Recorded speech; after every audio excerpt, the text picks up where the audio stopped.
This movie is rated G. It is suitable for all audiences. Ang pelikulang ito ay rated G. Ito ay pwede sa lahat ng manonood. This movie is rated PG. Children below 13 years old may require parental guidance and direction. Ang pelikulang ito ay rated PG. Ito ay nangangailangan ng patnubay at gabay ng magulang para sa mga batang manonood.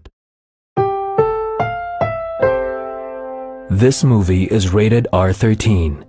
It may contain themes, language, violence, nudity, sex, horror, and drugs which may not be suitable for children below 13 years old.